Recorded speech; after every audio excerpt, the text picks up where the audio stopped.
Hey everybody, so good to see you. I hope you brought your appetite because, I know we all ate yesterday, but we need a little bit more today, and so just, so glad to see you. I hope, that everybody's doing good and that you're refreshed. And here we are Monday morning, we are all back at the plate ready to hit those home runs. And so today we're in Matthew chapter 7, verse 15.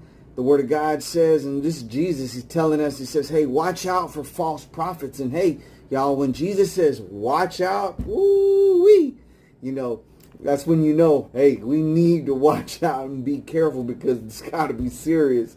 And he says, watch out for false prophets, right?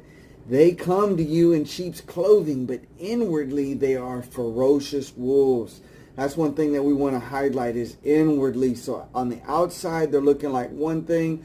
On the inside, there's something else. And so this takes really good time. We need to be able, because, we don't need to go around just telling everybody, hey, I'm not messing with you. You're a deceiver. You're a manipulator. We don't need to do any, but we need to be careful. We need to be careful when we look. And so that's why Jesus was saying, hey, you can tell a lot about a tree by its fruit, So now he starts talking about outward things.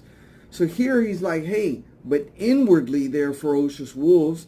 And so we've all heard that saying, you know what I mean, that they're wolves dressed up in sheep's clothing, or looks can be deceiving, But he goes on and he talks about fruit, and he says, that you'll always know a tree by its fruit.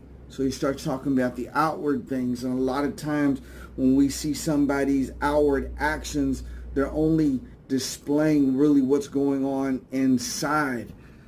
Paul was talking to the church in Philippi.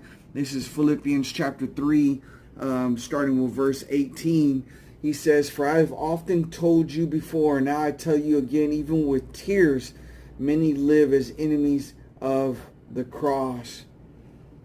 Their destiny is destruction, their God is their stomach, and their glory is in their shame, and their mind is set on earthly things.